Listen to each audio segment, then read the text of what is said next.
How you doing? Happy Thanksgiving. Here I am. Let's put the screen up here if we can. So this is, look here closely.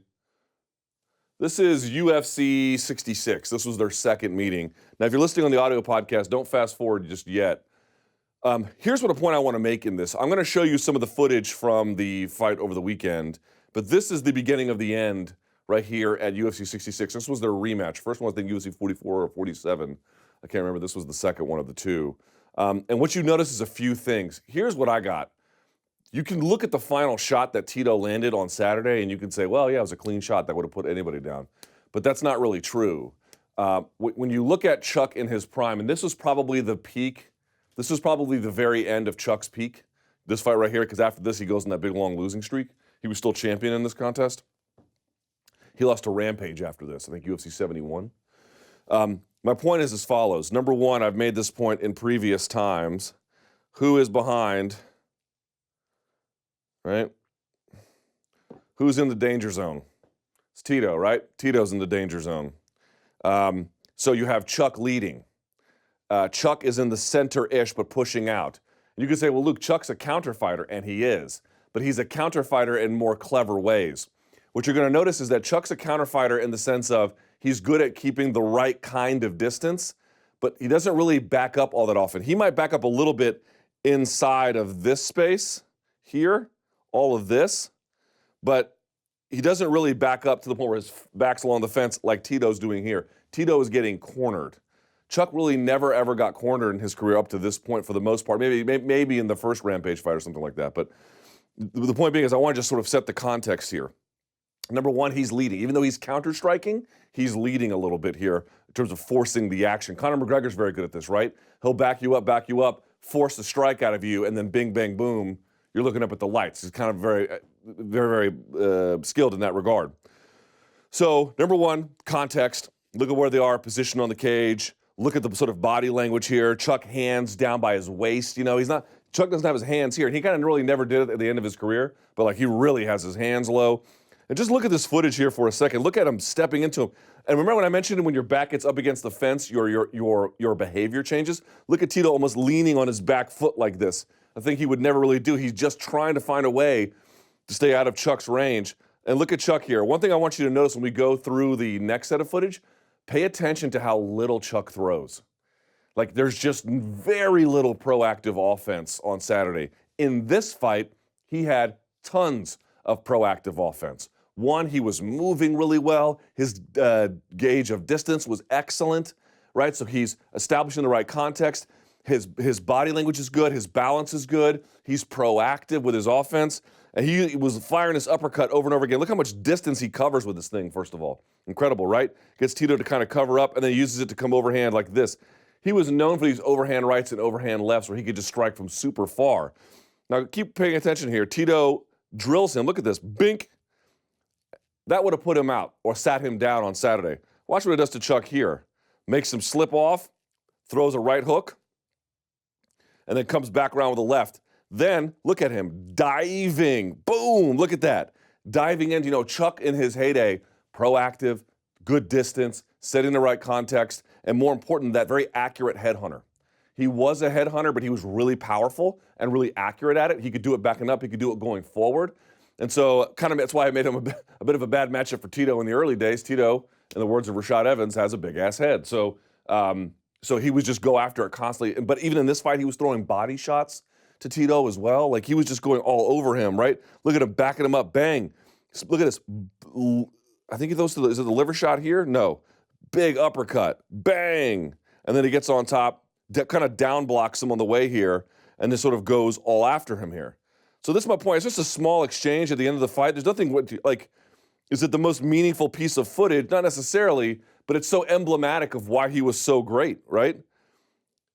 He'd be here, uppercut, proactive offense, immediately throwing a shot behind it. So there's a combo there. We've established the context about the space in the cage. Boom, eats a shot, chin, completely intact. Fires off, stays in the pocket, chases after him, headhunts accurately.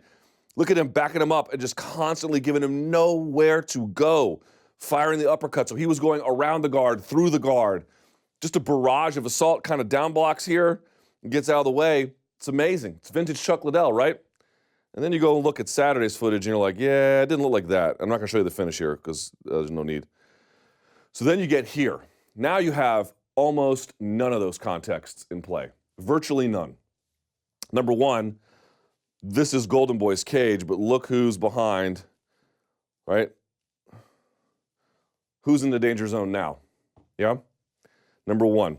Number two, hands are kind of low, and you can see Chuck always liked to hang that right out here so he could really whip it over the top, but you're gonna see he's not very proactive here at all. Here's what really stood out to me. Again, context is different. Proactive nature is different. No combination punching, no uppercutting, no splitting of the guard, no nothing, no punching around it for the most part. Here's what you're gonna see. When you go back and you look at this old one, look at this for a second. Bang, bang, bang, bang. The hand speed. Yeah, yes, I'm putting the video fast, but the hand speed was so explosive. In fact, the first time he beat Tito, remember against the fence, it was like Phil Baroni, Dave Monet, pow, pow, pow, just going after him the whole time. He had nowhere to go and he just dropped. You saw a similar thing here. What you notice in this fight, aside from the change in context, already the context is bad, you're gonna notice that, again, not being proactive, when he does throw, Tito sees it coming a mile away. And so he's able to slip punches and then react. He's not doing anything super sophisticated. He doesn't need to. Sticks to the game plan. Dude, slipping a punch is hard. It's hard to know how to slip a punch. Tito's really worked on his striking a lot. You got to give the guy credit, but he can see those shots coming, so Tito can slip and then get inside and back him up with punches. That's not something he'd ever really done before. He didn't even shoot once in this fight, I don't think. So just watch this one. Look at Tito just leaning out of the way, missing it completely because he can see it coming a mile away and then gets off at an angle, right? First one, and backs him up here a little bit. Look who's backing up. Drops his level, comes over the top, and Chuck just cannot really react. He kind of leans off a little bit only after he gets hit, right? Tito keeps pursuing. We go to the next one. Look at Tito looking at it. Look at him looking down at Chuck. Right there. He can see him. He's looking down at him. He can see the punches coming, yeah? Watch. Whoop.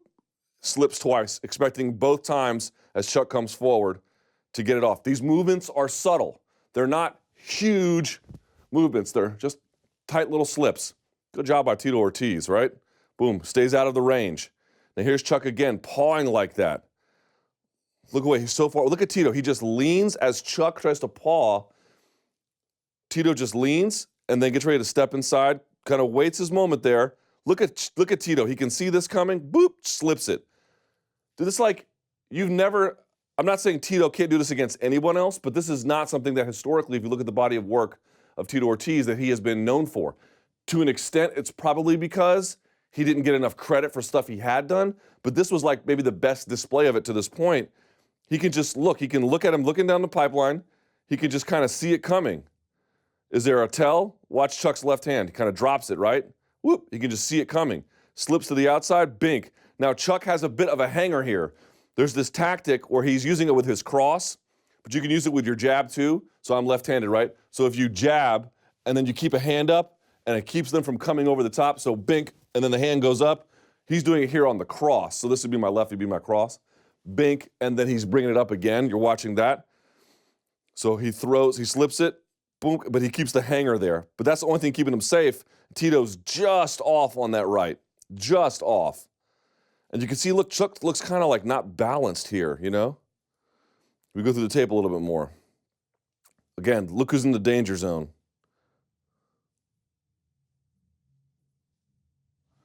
Bad place to be, real bad place to be. You have no mobility and your behavior changes. Look at Tito, level changes, draws the punch. This is a good job by Tito Ortiz, man. Whoop, and just does it twice, by the way. Lowers level, dodges, slips, comes over the top, jabs his way inside, double jabs, and then he's gonna probably throw the right here, I'm gonna guess. Lets it go, decides to wait again as he gauges distance. Watch this. Liddell jabs. Tito Ortiz kind of like slip parries, comes over the top and just leans out of the way of it, stays here, and look at, I didn't even notice what knocked Liddell down. He just sort of lost his balance here. But I don't know. It was just seemed like an awkward fall to me. We keep going, right? All right, here we are. I think this is the last sequence here, if I'm not mistaken. So let's see. He slips the punch. No, he misses with this one. But I want to point out here, what do you notice one more time? He just knows it's coming. The jab is nowhere close, and Tito just pulls back and gets right out of the way. Counter is just out of the way. Chuck just dodges it. It's actually a pretty good job by Chuck there. But he looks a little unbalanced to me, you know? And then we get here. I think this might be the beginning of the end here. Look at that. Slips, and he eats a nice one there, because I guess Chuck got him. If you notice, Tito kept slipping to the outside. Chuck catches him bink right there with a nice shot, but can't really follow it up and gets pushed back with that right hand. It didn't look like it landed much. Another hanger. Still kind of pushed him back a little bit, strangely. Here he is, slipping to the outside again. He slips to the outside, tries to come with a left hook, and then right when he slips on the cage here, didn't get hit with anything.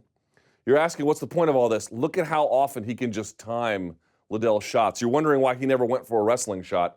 Why? Well, he didn't need to. He could see everything coming. Look at this. Look at him taunting side to side like that. You ever seen Tito do that? As he's marching somebody down. By the way, good job by Tito cage cutting here for the most part. He lets him back in here. This is more vintage Chuck. Chuck used to like to operate inside of this space. So all of this. He didn't necessarily corner you until he thought he had you hurt, but he kind of wanted to stay in that center rotation spot. So this is a little more vintage at this point, but he's already just getting backed up here, and Tito is just totally confident. Not worried about anything he's going to get hit with in terms of power, it seems, or in terms of the visibility of it. I want to move along here. Jabs his way inside. Here we are, and I think this is close to beginning in. Blocks it, throws a left hook, right? Sees it all coming, right? Not worried about the power at all. Has got him on the back foot here. He's not concerned. All right, and here's the beginning of the end. So, right, he's got him backed up. Now he's backed up against the fence. As we know, behavior changes. What does he do? Slips to the outside, left hook, or excuse me, I should say slips to the outside, and then, let's see, he is in a right-handed stance. So it's a jab, cross, right? Backs him up straight, another jab, boom. So what does he do here? Basic boxing. I don't mean basic as an insult. I mean basic as fundamental. Slip, jab, cross. Jab, cross. And just drops him. And he was able to move inside real quickly. Watch, he gets Chuck Liddell backing up in a straight line. Watch this. Slip, jab, a little more of a sort of a hook jab, cross, boom, right? One more time. Jab, and look at Tito marching his way inside. Just pushing back, straight line, boom, catches him. Basic but fundamental boxing is why Tito Ortiz just outboxed him, plain as day. Threw a couple of inside cut kicks or whatever, but he could just see everything coming. And if you watched how they set up everything before, Tito had a lot of trouble with the distance, Chuck's hand speed, combinations, head hunting, his use of footwork. It wasn't there. It wasn't there. And then, of course, all the same problems that forced him to retire to begin with were also in play. This is what I'm talking about when I say, you know, why does someone need to take a hard look in the mirror about whether or not their athletic career is over? It is not because we want to be insulting. It is not because we want to be demeaning. It is not because we're trying to do this to be hurtful. We're trying to do this to protect the people that we care about and to protect this entity. And if we don't put in some kind of guardrails, the shit is going to go off the cliff, man. Like if the same reasons that plagued him to the point where he had initial retirement are still in play, and then there's the physical degradation to the point where people who are well-trained fighters, Tito Ortiz is a well-trained fighter, but not historically known as some kind of very good boxer, can just march on into him, either eat a shot or slip him and then counter with just a 1-2 right down the middle. There's a problem, man. There's a problem, and it needs to be addressed. Now, let's skip this. I'm not going to show you any more of this. Just skip all this. Skip all this, skip all this, skip all this. All right, here we go. Louis Smolka. I want to show this real quick. I had mentioned he had done really, really good stuff over the weekend. He gets this armbar over this gentleman's name, who I cannot pronounce. I love this. So he took mount several times, got takedown several times. So it looks to me here like he's going to go for an omoplata. He's trying to, Let me change the color of this thing so you can see it better. He's trying to do it that way. He wants to sneak that leg through here, right? That's what he's trying to do. So he manages to do it because it looks like what he's trying to do is set up an omoplata. And you see him switch those legs out, right? But then he's like, well, you know what? Maybe I'll just re-guard. He's reaching across with his hand here to help him spin underneath. You see, where is he spinning? His hips are in the air. His shoulders are on the mat. You see that? He's not spinning on the flat of his back. He's spinning on his shoulders. Creates less friction, a lot more mobility. So he turns, sort of, I thought for a second here he was definitely going to go for omoplata like when he was there, but I guess that's just what his opponent gave him. Now watch this setup. He's got the arm here. You see this? This is the arm, right? I love this. This is so good from Louis Smolka. Watch this. So what's going to happen? This gentleman here is going to want to turn into him. So you can have two arms in or no arms in, but you can't have one, right? Because you get armbar, triangle, the whole nine. So Smolka is anticipating this gentleman turning into him and fakes the triangle. He even reaches for the back of the head to go for the triangle, or at least gives a semi-setup. But you can see he doesn't really reach for it that much, right? What happens? He stays, look at his hips. They're still in the air. They're not on the ground. This gentleman is, look, their hips are attached here, right? He doesn't ever separate them. Bad move. Because it gives Smolka the angle and the mobility he needs to do something. Watch this. He's anticipating that this arm is going to come down and hammer him because he's controlling this one. You see he's got a grip on the hand here? So what's he do? He waits for it, right? He kind of tries to put a bit of a guard on top of it, but a loose one, anticipating that this punch on the right side is going to come. Sort of begins to sort of set up a triangle, but then kind of fakes it not. Like it looks like a triangle is going to happen, but not sort of. It's kind of loose. So he's anticipating this punch is going to come. Watch how he uses this shin and his own body rotation to throw the punch to the other side of his body. Watch this. The punch comes in, whoop. You see that? Watch this leg. He's going to kick it over with the inside of his thigh when the punch comes down like that. And then he slips out of the way. You see that? And also when he does that, do you notice what he does with the arm? He gets right into position. Bink. Like that. That is nifty, folks. The punch gets pushed over across his own body, which allows him to set up the angle for the armbar. Nice. That is very, very, and I'm like, Borat, nice. Very nice, right? So then he just rolls through on the armbar, and he makes a bit of a mistake here, but he recovers. So this gentleman is using something what's called a bit of a 69 guard. It's not really a guard, but it just sort of prevents you from getting armbar temporarily. He frees his head. There's a lot of details here I'm skipping, but he frees his head. Okay, now he gets here. Now he's got to break this grip. The guy's got a bicep grip, but for the bicep grip to work, you have to bicep, and this has to go on the inside of their thigh. He misses it. It's actually not on the inside of his thigh. So what happens? You can actually reach behind their elbow. If my hands are like this, I'm strong here, right? You ever seen those dudes who tear the phone books, the power team? They tear it here. They don't tear it across their body like this. They tear it here. This is where you're strong. So if I can get the arm to go this way, now it's a little weak. He actually doesn't grab behind the elbow, but what he does do is, realizing that this hand is not underneath his own leg, he can just tear this one out from behind himself by just scooping underneath like that. You see this? Now watch, he does a bit of a mistake here. It's okay, it's a small one. He's gonna rock back for the armbar, but he doesn't separate the hand from the body. By the way, it's easier to break up here than it is at the elbow. It's like if you pull on someone's elbow, it's hard. If you break at the wrist, it kind of goes open. But you'll notice when he goes back, he brings his opponent with him. Watch this. The opponent comes on top. You see that? He rocks back. You see him straining. And then the opponent comes on top because he couldn't get separation. But that's okay, because now that his back is on the mat, here's what he can do. He can now extend. Watch this. Ah, just like that. Boop, and he peels it out. The hand, this was the one that was bicep gripping. It's no longer all that valuable, and he can just pop it just like that. Boom. I don't want to show the finish, but you get the idea. So one more time here very quickly. He just reaches behind, uses his forearm to grab behind the hand, because the other hand, you'll see here, See this? He's just holding it here. This should be underneath this thigh, and it's not.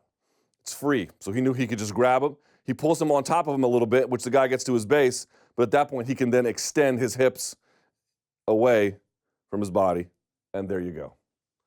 Nice armbar. Good job by Louis Smolka. Really appreciate that. And by the way, good job by Tito Ortiz as well. He did everything he said he was going to, and he got a good win.